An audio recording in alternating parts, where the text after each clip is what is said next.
सलीम साहब, आपका बहुत बहुत स्वागत है। Thank you.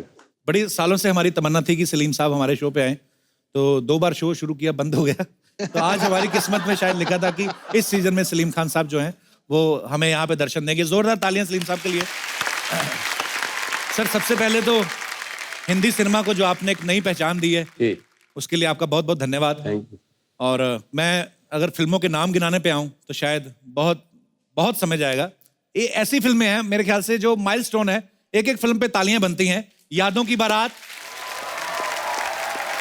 हाथी मेरे साथी, जंजीर, दीवार, शोले, त्रिशूल, डॉन, काला पत्थर, ना जाने कितनी ही यादगार फिल्में जो हैं सलीम साहब ने लिखी हैं। ये हिंदी सिनेमा का वो दौर था जब सलीम जावेद साहब की जोड़ी किसी भी एक्टर या किसी भी डायरेक्टर से बहुत बड़ी मानी जाती थी। तो सर, मैं बहुत सालों से ये तमन्ना भी थी कि जब आपसे मुलाकात होगी तो ये सवाल आपसे पूछा जाएगा कि आपने इतनी सारी फिल्में लिखी सर, उस समय जब आप सर फिल्में लिखते थे तब आप एक्टर को ध्यान में रखते थे या? दोनों तरीके से होता है वो। अच्छा जी। कई मतलब आपके पास एक सब्जेक्ट होता है, उसमें बहुत अच्छा कैरेक्टर होता है। जी देन यू थिंक कि इसके लिए बहुत ही मौजू कैरेक्टर कौन होगा, जी देन आप उसको अप्रोच करते हैं। जी। जब जंजीर की स्क्रिप्ट कंप्लीट हुई तो सबसे पहले मैंने दिलीप साहब को कांटेक्ट किया, अच्छा जी। तो किसी वजह से उन्होंने नाइन कर दिया ना। तो इसके बाद फिर हमने धर्मेंद्र जी को सुनाई, वो किसी वजह से नहीं कर सके। फिर हमने देव साहब को सुनाई, अच्छा जी। फरहान साहब के घर पे, तो वहाँ पूरी कहानी सुनाई। तो देव साहब बाहर निकले, कंधों पे हाथ रखा और कहा कि it's a very good script. किसी भी वजह से अगर मैं इनकार करूँ तो it should not reflect on the script. Okay. कहानी बहुत अच्छी है and wish you all the best. वाह। फिर मैंने राजकुमार साहब को सुनाई। अच्छा जी। उन्होंने कहा, जानी ये तो तुम हमारी कहानी ले आए। राजकुमार साहब बहुत ही इंटरेस्टिंग आदमी थे। इनकी एक पिक्चर बन रही थी उल्फत, अच्छा तो उसमें साधना जी थी, वहीदा रहमान थे, तो उन्होंने उनको खाने पे बुलाया। अच्छा जी। तो खाना लगने लगा, तो साधना जी ने कहा, राज साहब खाना खाइए। तो कहा, नहीं नहीं आप खाइए, नहीं कुछ तो खाइए, थोड़ा सा तो खाइए। तो नहीं आप लोग खाइए। तो कहने, आप खाना तो खाते होंगे ना। जानी खाना तो हम खाते हैं, मगर इसका मतलब ये नहीं कहीं भी कुछ भी खा लें। सलीम साहब यहाँ पे मौजूद हों और हम शोले की बात ना करें, ऐसा हो ही नहीं सकता। सर, जैसे कहा जाता है कि मोर हमारा राष्ट्रीय पक्षी है, तो शोले हमारी राष्ट्रीय फिल्म है। और पाजी, एक वाहिद ऐसी फिल्म है कि जिसके नॉर्मली क्या होता है कि एक फिल्म स्टार जो इसको कास्ट किया गया, मेन हीरो है, बच्चन साहब है या धर्म पाजी हैं, वो तो चलो इस फिल्म में बाखूबी उन्होंने काम किया ही। इस फिल्म में घोड़े तक फेमस हुए, धन्नो, आज तक याद है हमें। अच्छा, जिन्होंने एक डायलॉग बोला वो भी फेमस कि सरकार मैंने आपका नमक खाया है। अच्छा, जिन्होंने आधा डायलॉग बोला वो भी फेमस, पूरे 50,000। अच्छा, जिन्होंने आधा भी नहीं बोला, सिर्फ गोली खाई, वो भी फेमस। मतलब ये एक कमाल हुआ था, इसके लिए तो पहले तालियां बनती है।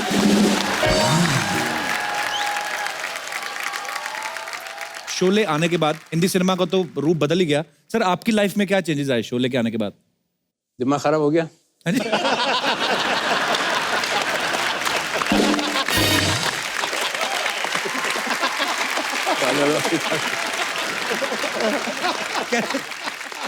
मैं आपको फिल्म इंडस्ट्री में आप किसी पार्टी में हो जी और आपको फिल्म के बारे में ना मालूम हो जी कि क्या चल रहा है, कौन सी पिक्चर हिट हुई, और हीरो की अगर हिट हो गई है जी तो उसकी एंट्री पे समझ में आ जाएगा कि इसकी फिल्म हिट हो गई है। जी।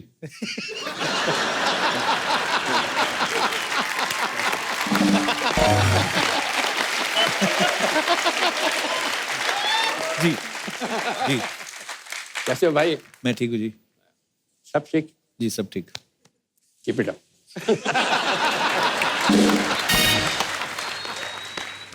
एंट्री हुई, जी पिक्चर फ्लॉप हो गई, आपको जी। नहीं मालूम। सर, हमारे लिए भी कुछ करिए।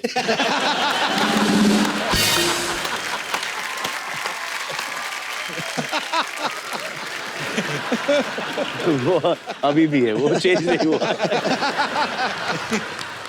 जब शोले के बारे में आपने पूछा, तो शोले में भी बहुत से लोगों ने, किसी ने 2 डायलॉग बोले थे, किसी ने 3 डायलॉग बोले थे। जी। तो एक उनमें से एक एक्टर को मैं जानता था। उनका था अच्छा खासा मकान था, 2-3 उसका रूम का।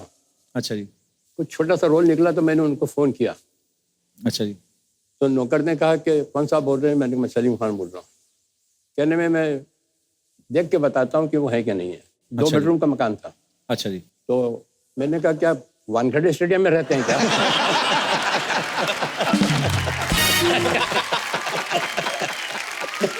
अच्छा जी। तो मतलब मैंने कहा ना हमारा तो दिमाग खराब होना ही था, उसका हो गया जिसने एक डायलॉग बोला था।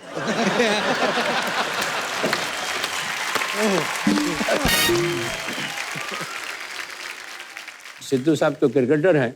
जी। मुश्ताक अली साहब एक बहुत अच्छे क्रिकेटर थे। अच्छा जी। तो इंदौर के थे, उनके साथ हम खेले भी थे, उन्होंने हमें सिखाया भी था। तो वो जब बॉम्बे आते थे तो मेरी आँख में ज़रूर आते थे। अच्छा जी। तो वक्त पे कोई बात चल रही थी कि वक्त क्या होता है। तो उन्होंने कहा सलीम मियाँ मैं आपको अब सुनाऊँ वक्त क्या होता है। मैंने कहा बताइए। जी। कि जब अच्छा वक्त आता है तो जहाँ बॉल पड़ती है वहाँ आदमी बैट नहीं घुमाता, जहाँ बैट घुमाता है वहाँ बॉल पड़ती है। वाह, अरे क्या बात है। तो सलीम साहब हमने सुना है जैसे अरबाज भाई भी कोई क्रिकेट का बड़ा शौक था, हाँ। फिर सिंगिंग का भी हो गया, हाँ, तो फिर कंफ्यूज भी थे, मैंने सुना कि बहुत कंफ्यूज थे। एक दिन आए भी मेरे पास। अच्छा जी। तो तो उसने मेरे कहा- ख्याल से हाँ, देखा- म्यूजिक टीचर भी आते थे कोई सिखाने ना। आए आए म्यूजिक टीचर आते थे सिखाने ना। Can I talk to you? जी जी। Can I talk to you daddy? मैंने कहा वो जो इनको सिखा रहा था अपना मास्टर जी। म्यूजिक, उसके लिए इनके लिए मास्टर रखा था और खारजिम खाना में इनकी एंट्री करा दी थी कि रोज आते थे करने प्रैक्टिस। अच्छा जी। क्रिकेटर्स काफ़ी जानने वाले हैं हमारे, तो बहुत अच्छा ट्रीटमेंट मिलता था। तो दोनों तरफ से चल रहा था। तो वो जो गाना गाता था वो सिखाने आता था जी। वो नाक में गाता था। अच्छा जी। मेरे नैना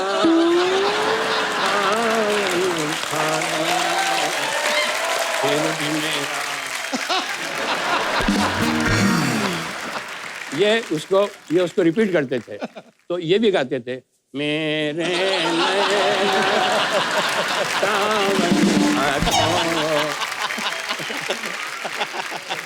तो वो कहता था इनसे नाक में मत गाओ, अलग से गाओ, अलग से, नाक में मत गाओ। तो ये आए मेरे पास तो कहा कि डैडी मैं as a career what do you think I should pick up, music और सिंगिंग और क्रिकेट? जी। तो मैंने कहा बेटा तुम क्रिकेटर बनो। He said, अच्छा जी। have you seen me batting? I said, no, I have heard you singing.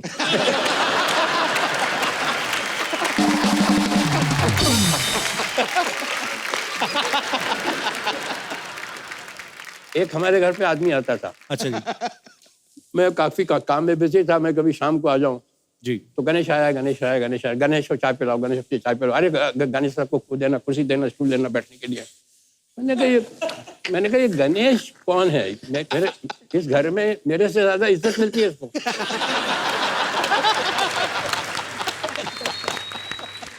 इस घर में मेरे से ज्यादा इज्जत मिल रही थी उसको। हाँ। मुझसे किसी ने नहीं पूछा मैं घर पे आया कि पानी पियोगे या चाय पियोगे। अरे चाय लाओ, पानी। गणेश उन्होंने कहा ये तो पता लगाना ही चाहिए मुझे, अपने घर में एक आदमी को मुझसे ज्यादा इज्जत मिल रही है तो ये कौन है ये आदमी? तो पता लगा जब वो पेपर लीक होता था एग्जाम का तो वो इनको लाके देता था।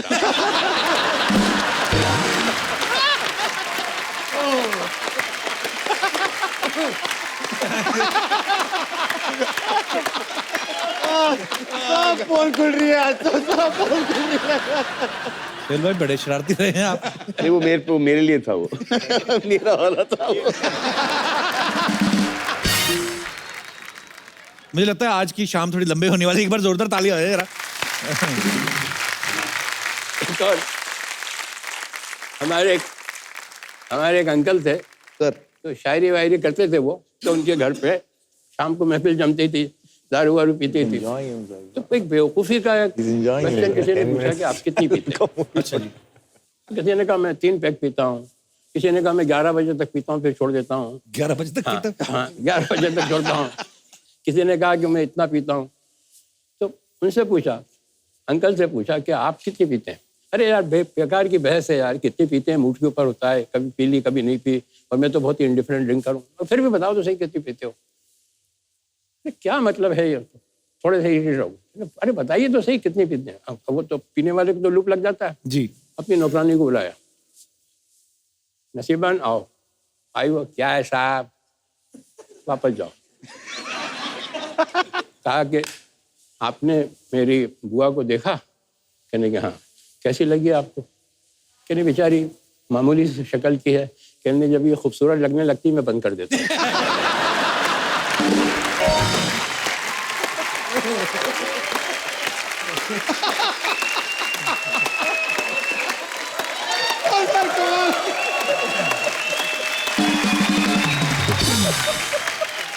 सर एक बात बता रहा हूँ आप, जी ये आपका जो काम है ना कॉमेडी का, जी सर। ये मोस्ट डिफिकल्ट है।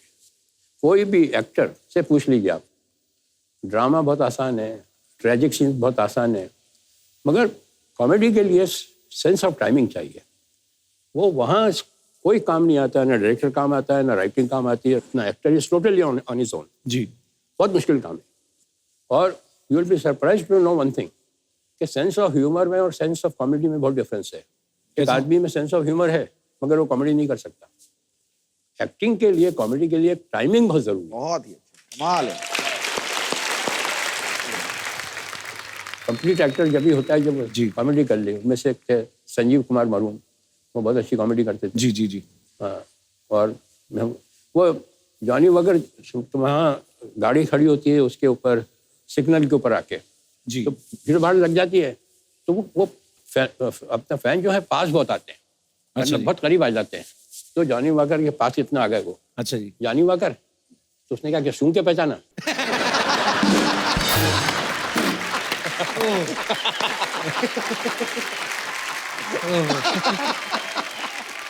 Thank you so much sir, बड़े मजेदार किस्से सुनाए।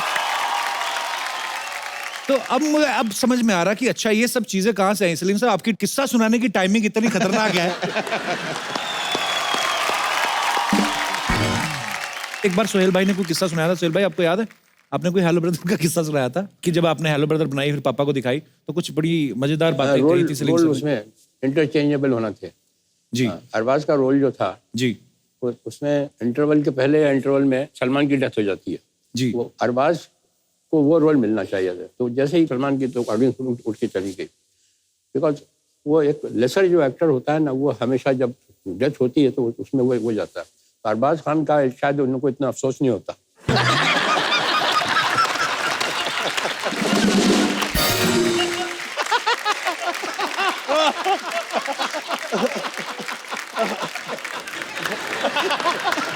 दबंग also almost I think एक महीना पहले we narrated and he found a flaw in the plot and he said कि यार तुम go ahead कर रहे हो फिल्म के साथ, इसमें ये खामियां, इसको करेक्ट करो तब जाके इसको go ahead। पर अभी भी फिल्म रिलीज होने से पहले we show dad the film, और जैसे कि मैं अगर कभी सीन पर अटक जाता हूँ then I call dad up and asking for the dialogues. अरे क्या बात है। सलीम साहब आज शो पर आज आपसे मुलाकात हुई पहली बार, लेकिन बड़े सारे किस्से सलमान भाई, सोहेल भाई, अरबाज भाई सुनाते रहते हैं। कहते हैं कि तीनों अपने अपना काम करते हैं, लेकिन फिर भी आज की डेट सलमान भाई ने कहा था कि हम आज भी तीनों भाई जो हैं वो जो भी पैसा कमाते हैं अपने पापा के हाथ में रखते हैं और वापस वही भी ले आगे जाते हैं। वापस भी ले जाते हैं। तो सलमान भाई ने कहा था कि पापा तीनों को पॉकेट मनी देते हैं। तो ये सही बात है सलीम सर? ये नहीं, नहीं, मैं लेता हूँ पॉकेट मनी। अच्छा। ये छीन के लेके जाते हैं। परिवार में ऐसे लोग हो तो कितना एंटरटेनमेंट होता होगा ना आपस में एक दूसरे का। सिद्धू भाजी, एक एक्टर और एक पॉलिटिशियन, ये दो ऐसे प्रोफेशन हैं जिनमें कभी रिटायरमेंट की उम्र नहीं होती कोई। शायद आप जब तक आपका मन चाहे कर सकते हैं। लोग सलीम कहते साहब, हैं, हाँ जी लोग कहते हैं कि एक अभिनेता जो है जी वो लोगों को 3 घंटे बेवकूफ बनाता है और एक जो नेता जो है जी वो सारी उम्र बेवकूफ बनाता है।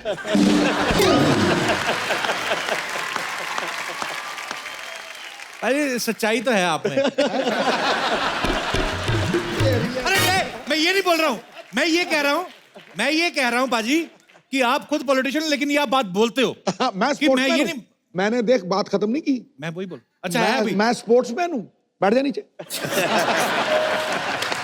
निकल गया ना पतली गली से।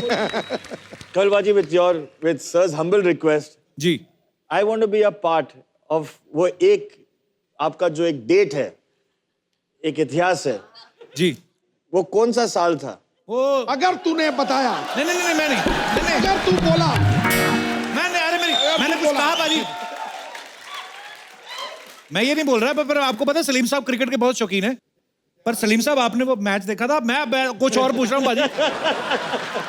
सलीम साहब एक 1990 में मैच हुआ था, 2 मिनट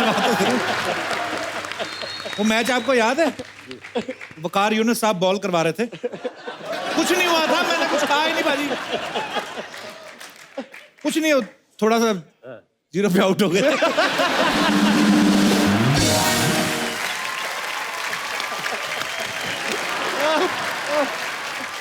अरे मैंने हजारों सेंचुरियां बनाई, वो तूने नहीं बताई, पर एक 0 मेरा 2000 बार बता दिया तूने। मीडिया यही पकड़ता है बॉस।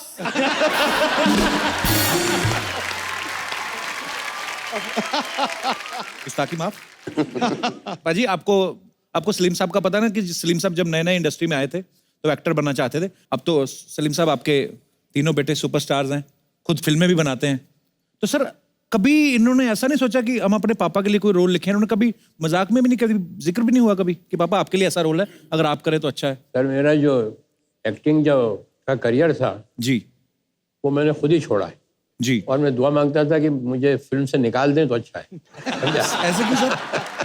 मैं सुनाता हूँ आपको। जी। दीवाना फिल्म में काम कर रहा था तो वहाँ मेरा विलन का रोल था। अच्छा जी। तो अल्टीमेटली 4-5 विलन जो थे मेरे आपस में मुझे घेर लेते हैं, और महेश कौल डायरेक्टर थे। तो उसमें एक सीन था कि मैं घिर गया हूँ और मुझे ये क्लोज के अंदर ये एडम एप्पल का शॉट देना था कि जी यूँ करता हूँ। राज साहब जब आते थे तो मुझे हटा दिया जाता था कैमरे के सामने। अच्छा। और उनका शूटिंग शुरू हो जाती थी, तब तक राज साहब नहीं होते तो मेरी शूटिंग लेते थे। वो इतना करना था मुझे। इधर उधर घूम के आते थे, आए कि नहीं राज साहब, इधर गए उधर गए, अरे कहाँ वो निकल गए क्या नहीं, क्या करेगा?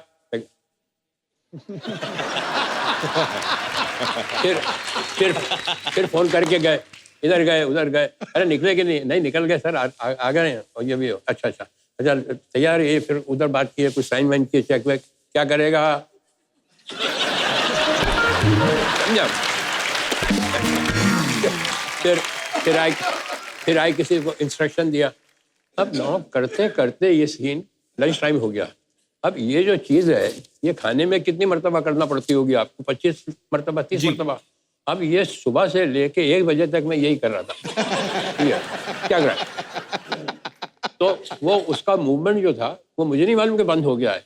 तो कहा जल्दी जल्दी शॉट लेते हैं। अच्छा उस जमाने में फिल्म भी बहुत महंगी आती थी, अपना कलर फिल्म। तो ले गया बिल्कुल क्लोज के अंदर, कैमरा क्लैप गया, एक्शन।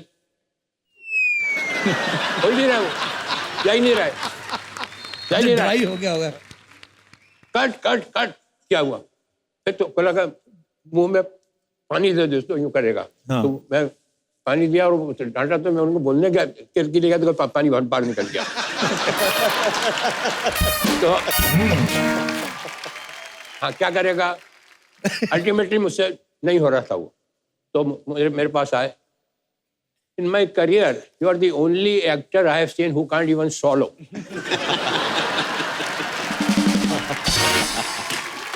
ये पहला इंसिडेंट। मैंने कहा भैया मुझे माफ करो, मुझे नहीं करना ये काम, रहने दो भैया। इसके बाद मैं प्रिंस का रोल कर रहा था, तो वहाँ कोलाबा के अंदर वो चाइनीज वो शू मेकर थे। अच्छा जी। उनको ऑर्डर दिया, और वो शू यहाँ का पहनने वाला वो वेलिंगटन, वो मेरे ख्याल से 2 नंबर छोटा लिया है। अच्छा जी। अब अच्छा वो सीन में आने वाले भी नहीं थे शूज, और वो मुझे उन्होंने पहनवा दिए दोनों ने मिलके। It will fit. अरे मैंने कहा it will fit but it will not come out. No no no, it will not come out. Fit करके मेरा पाँव अंदर घुसड़ दिया। 6:30 बजे तक क्या हुआ, सारा खून भी खड़ा हुआ था, तो सारा खून भी चला गया। तो ड्रेसमैन को बुलाया, तो उसने उतारने की कोशिश की, वो नहीं उतरा। फिर दूसरा आया, उसने तो उतारने की कोशिश करी।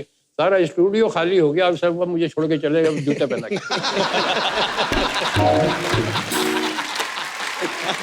अब वो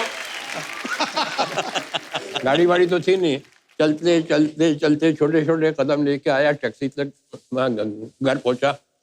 घर पे भी नौकरों ने कोशिश की, नहीं किया। तो मैं रात को ऐसा ऊपर पाँव करके सोया। उतरे ही नहीं वो? नहीं उतरा ही नहीं वो, समझा? निकले ही नहीं। तो पूरी रात भर ऐसे ऊपर पाँव करके सोया कि खून नीचे आ वापस जाए आए। तो साथ करे। फिर अल्टीमेटली उनको यहाँ से पीछे से मैंने कहा अगर पढ़ूंगा तो ये कहेंगे दूसरे दिन कि तुम जूते पहन के आओ वापस वापस। तो that was the second incident. और उसके बाद मैंने कहा कि बस बहुत नमस्ते मेरा बाप मर गया, छोड़ गया बस।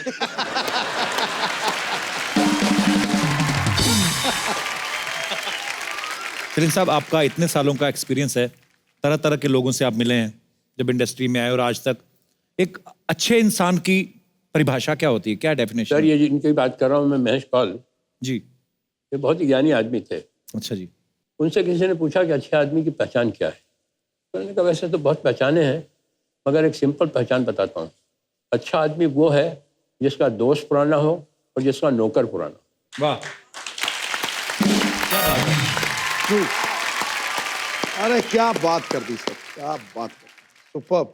ना कपिल बाजी, आप ये पूरा शो का आप बाद में फुटेज देख लेना, द डायरेक्शन टीम एंड हमारे एवरीथिंग। यहाँ एक ओनली cook वन आया। Person who has not reacted to you, जी। To me, to daddy. कौन? और वो मम्मी के साथ वो दहेज में आया था। अच्छा। हाँ, मैं घर पे एक बार मिला भी था उनसे, उनका नाम गंगाराम शायद। हाँ, जी जी शर्मा जब घर छोड़ के आई थी जी। तो दहेज में उनको लेके आई थी।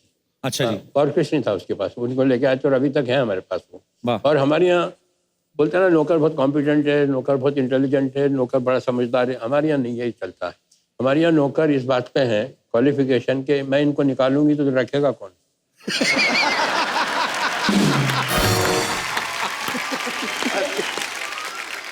हमारे यहाँ कुक आया। मैं उनको डैडी मैं उनको स्टेज पे बुलाना चाहूंगा। आए यहाँ पे? हाँ। मैं मिला हुआ उनसे, पर हाँ अच्छा। अरे वाह। गंगाराम, गंगाराम आना, आना।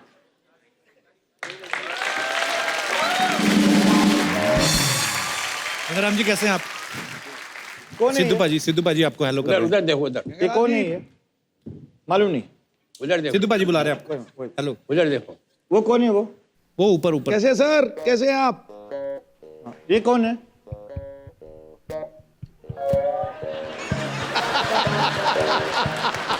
अभी आप कैसे हैं आप गंगाराम जी? ठीक है। गंगाराम हम कौन है? गंगाराम जी आइए, बैठिए, आइए आइए। गंगाराम हम कौन है? हम कौन है? तो एक दिन मैंने घर पे फोन किया, ऐसे गंगाराम डैडी है? तो कौन? ऐसे डैडी है? ऐसे कौन? ऐसे अरे डैडी है तेरा बाप।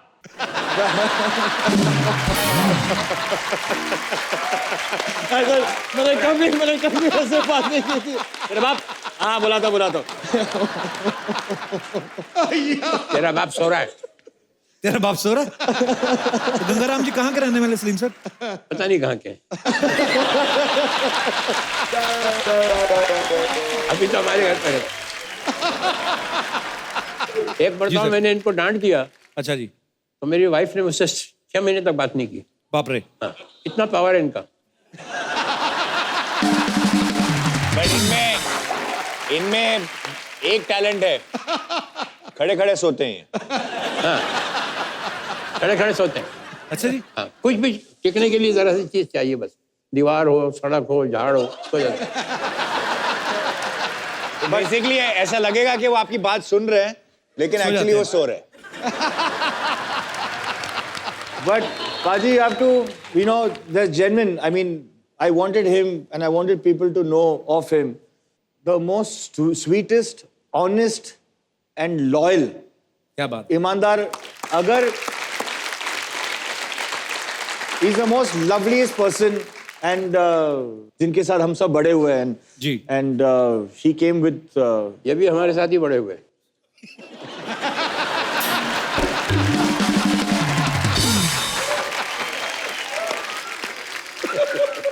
तो गंगाराम जी, आप फिल्में नहीं देखते? आपके घर में सब ये वाला शो देखते हैं आप? टीवी देखते हैं, लेकिन वो ऑफ होता है, देखते रहते हैं। तो सोहेल भाई ने अभी बोला आपको कि ये कौन है, आपने तो पहचाना ही नहीं। जानते नहीं, नाम नहीं मालूम। तो फिर कैसे पहचानते? चलो ठीक है। So sweet. Thank you so much Gangaram ji, show में आने के लिए धन्यवाद। Thank you. आ जाओ, अभी आप जाके सो सकते हो। सलमान भाई देखो चश्मा, दबंग स्टाइल चश्मा लगाया पीछे गंगाराम जी ने।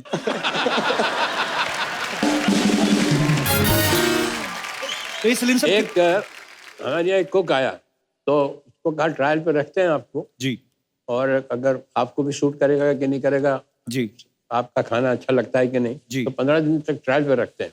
हाँ जी पहले दिन जब उन्होंने खाना बनाया तो उसमें नमक बहुत था। अच्छा जी तो मैंने कहा उनको बुलाना, तो मैंने कहा मौलाना इसमें नमक बहुत है। अच्छा। कहने मैं कुछ नमक ज्यादा ही खाता हूँ।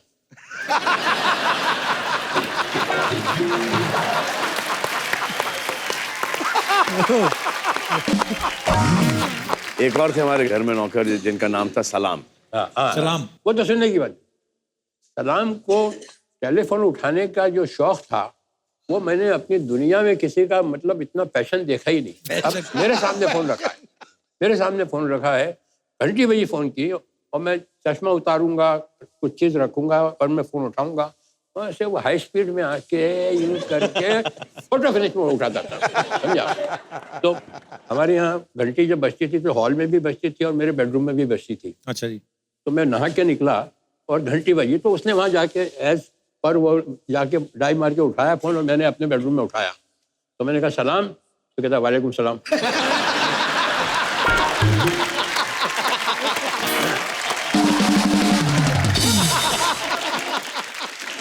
तो मैंने कहा सलाम, मैंने कहा सलाम, मैं अंदर से, तो कहा वालेकुम सलाम बोला ना आपको, समझा।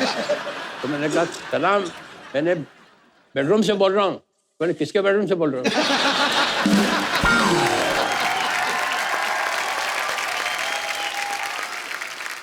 अच्छा, उधर से वो लगे हुए जिनका फोन था, सलीम साहब, सलीम साहब। मैंने कहा यार हमको तो कंप्लीट करने दो इधर, हमारे घर को छोड़ रहा होने दो। तो बार बार वो, मैंने कहा सलाम, फोन रख, फोन रख।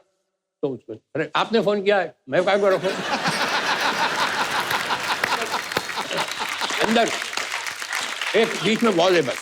इसके बाद में गया हल्के और मैंने उससे कहा फोन रख। तो देखने लगा मेरी तरफ कि वो भी बोल रहा है फोन रखिए, ये भी बोल रहा है फोन रखिए, प्रॉब्लम है क्या ये?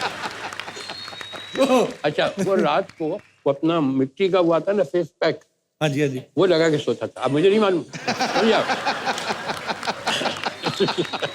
तो अब मैं रात को आया पार्टी से और मैं रात को बिल्कुल आराम से रिलैक्स, मैंने टन टन टन घंटी बजाई और दरवाजा खुला और एक क्रैक बिल्कुल पूरा। मैंने अपनी लाइफ में इतना बड़ी स्क्रीम नहीं की होगी।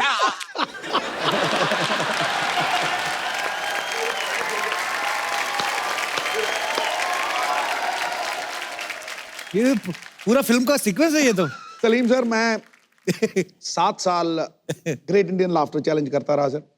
उसके बाद ये आया, करीब 300-400 हमने शो किए। मैं आपको डंके की चोट पे कहता हूं कि ये मेरी जिंदगी का सबसे बेहतरीन शो, सच्ची बोल रहा हूं। और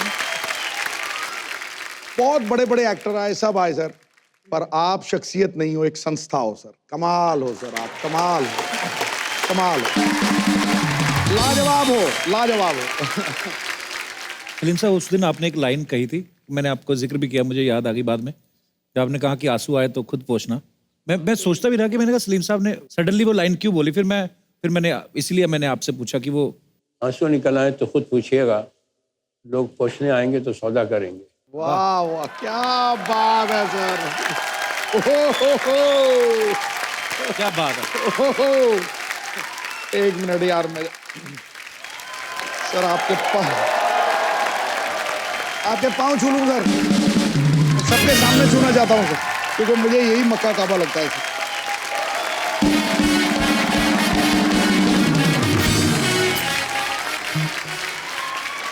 आप बेमिसाल हो सर, बेमिसाल हो सर, बेमिसाल हो। हाँ।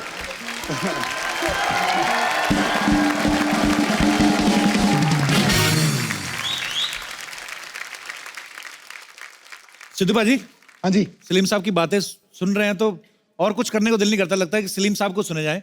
पर इतने किस्से हैं सर। सलीम साहब, कुछ ना लोगों के सवाल हैं, ये मेरे नहीं है, तो इसलिए मैंने लिख के लाया हूं।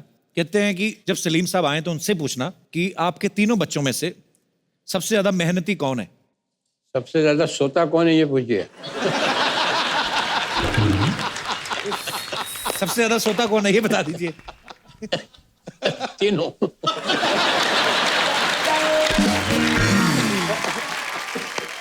पढ़ाई में सबसे ज्यादा इंटेलिजेंट कौन था? मैंने बताया ना आपको, हमारे यहाँ वो आता था गणेश।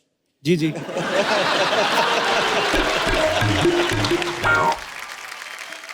फिर सबसे ज्यादा डांट किसने खाई है सलीम साहब आपसे?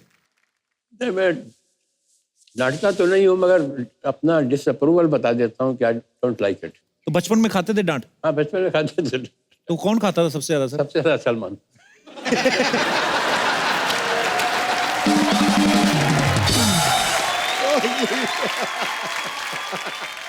सलीम साहब, वो जो मोहतरमा बैठी हैं लाल दुपट्टे में, इनका एक सवाल है, बड़ा दिल से निकला है। जी। कहते कि आपके बच्चों ने आपको बचपन में ज्यादा परेशान किया कि जवानी में? बचपन से लेके अभी तक परेशान किया ये। तो एक बार जोरदार तालियां हो जाए पूरे खान परिवार के लिए, खास तौर पे सलीम साहब के लिए जोरदार तालियां। Thank you so much Salim साहब, आपने आज आके सच में 4 चांद लगा दिए। बहुत सालों से तमन्ना थी कि आप कभी हमारे शो पे आए। Thank you so much Salim साहब, एक बार जोरदार तालियां।